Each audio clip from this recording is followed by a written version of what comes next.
Hello दोस्तों, देसी TV Bharat पर आप सभी का हार्दिक स्वागत अभिनंदन करता हूं।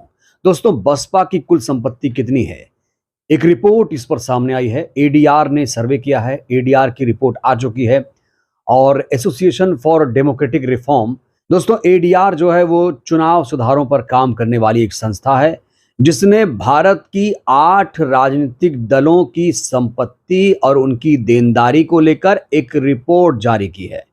तो दोस्तों, आज के इस वीडियो में हम जानेंगे कि बसपा की कुल संपत्ति कितनी है, क्या बसपा की संपत्ति में इजाफा हुआ है या बसपा की संपत्ति में कमी आई है। एडीआर की रिपोर्ट पर आज हम विस्तार से दोस्तों बात करेंगे। दोस्तों, एडीआर ने ये रिपोर्ट साल 2020-21 से लेकर साल 2021-22 के बीच तैयार की है। दोस्तों, इस रिपोर्ट में ये भी जानेंगे कि सबसे अमीर पार्टी कौन सी है, साथ ही साथ बसपा की संपत्ति कितनी है और पहले कितनी थी, अब कितनी हो गई है। दोस्तों, एडीआर ने इसको लेकर चौंकाने वाला खुलासा किया है।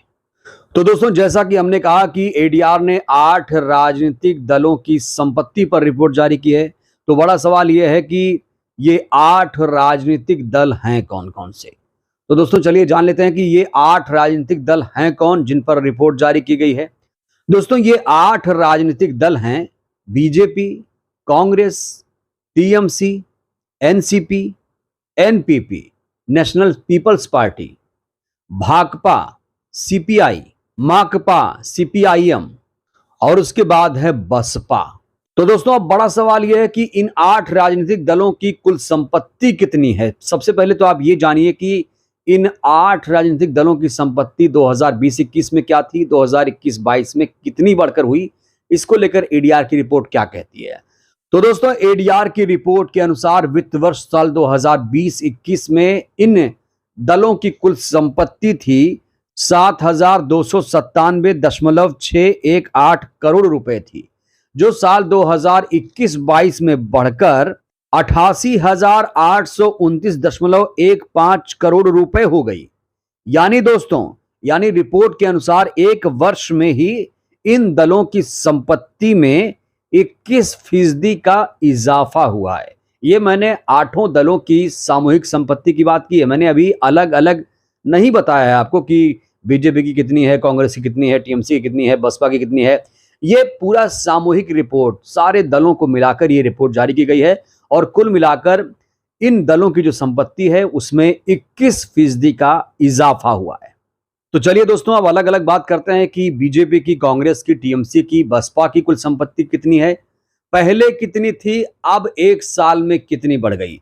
तो चलिए, सबसे पहले मैं दोस्तों बात करूंगा बीजेपी की। दोस्तों, बीजेपी ने साल 2020-21 में अपनी कुल संपत्ति 4,990 करोड़ रुपए घोषित की थी, जो साल 2021-22 में बढ़कर जानते हैं कितना हुई। तो दोस्तों, 2021-22 में बीजेपी की कुल संपत्ति हो गई 6,045 करोड़ रुपए। जानते हैं कितना इजाफा हुआ है? इसमें इजाफा हुआ है 21.17%। भयंकर उछाल हुआ है। प्रधानमंत्री नरेंद्र मोदी कहते हैं ना खाऊंगा ना खाने दूंगा, लेकिन ये संपत्ति कैसे बढ़ रही है, इस पर तो जवाब देना चाहिए। क्या इसके पीछे अंबानी अडानी हैं? क्योंकि दोस्तों देखिए, ये धन्ना सेठों की पार्टियां हैं, पूंजीपतियों की पार्टियां हैं जिनको भर भर के चंदा मिलता है और इसीलिए कांग्रेस हो या बीजेपी हो, इनकी संपत्ति में कमी कभी नहीं आती है। तो दोस्तों, अब बात करते हैं कांग्रेस की संपत्ति की। कांग्रेस की संपत्ति की बात करूं तो कांग्रेस की संपत्ति 2020-21 में करीब 692 करोड़ रुपए थी, जो 2021-22 में बढ़कर 805.68 करोड़ रुपए हो गई। यानी कांग्रेस की संपत्ति में भी इजाफा हुआ, भारी भरकम इजाफा हुआ। 16.58% का इजाफा कांग्रेस की संपत्ति में भी हुआ है। दोस्तों, इससे पहले मैं बसपा की संपत्ति का जिक्र करूं, इससे पहले तृणमूल कांग्रेस की संपत्ति के बारे में जान लीजिए। तृणमूल कांग्रेस की जो संपत्ति 2020-21 में थी, वो बताया जा रहा है कि 182 करोड़ रुपए थी, जो 2021-22 में बढ़कर 458 करोड़ रुपए से ज्यादा हो गई। और जानते हैं कितना उछाल हुआ एक साल में? आपके होश उड़ जाएंगे दोस्तों। टीएमसी की संपत्ति में भयंकर उछाल आया है।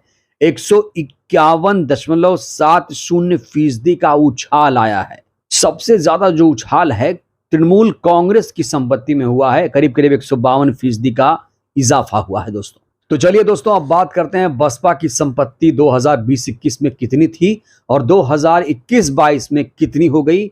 एडीआर की रिपोर्ट बसपा की संपत्ति को लेकर क्या कहती है, चलिए आपको बताते हैं।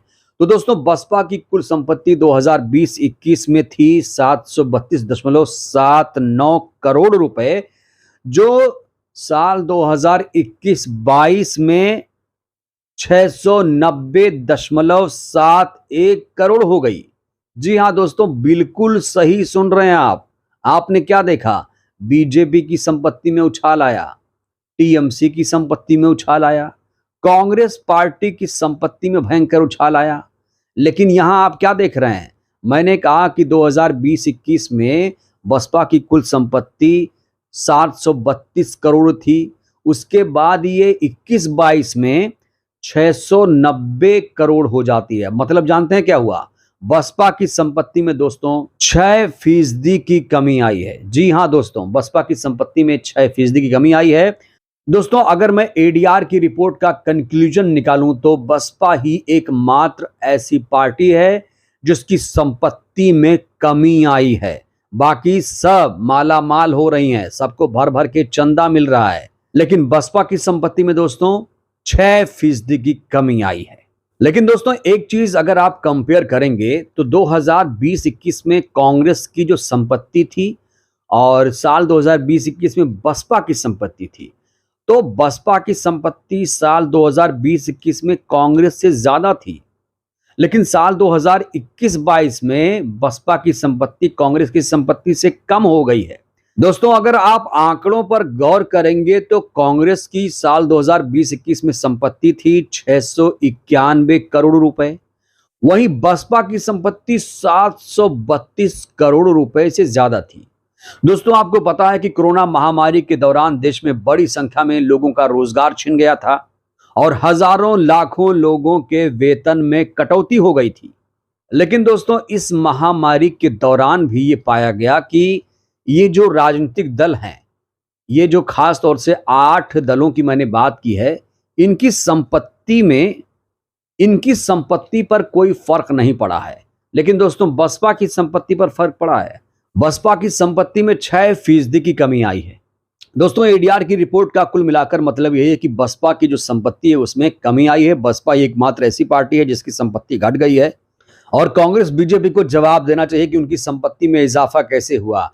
तृणमूल कांग्रेस की संपत्ति में इजाफा कैसे हुआ, ये बड़ा सवाल है दोस्तों। क्योंकि दोस्तों एक बात तो आपको नोट करनी पड़ेगी कि कांग्रेस हो या बीजेपी हो, इनके पीछे अंबानी अडानी जैसे लोग हैं, इनको भारी भरकम करोड़ों रुपए चंदा मिलता है, लेकिन बसपा को लोग खुद से डोनेट करते हैं। दोस्तों जो जनता है, जो समर्थक हैं, जो बसपा को चाहने वाले हैं, जनता वहां पर चंदा देती है बसपा को, ना कि किसी धन्ना सेठों से कोई पैसा मिलता है उसे।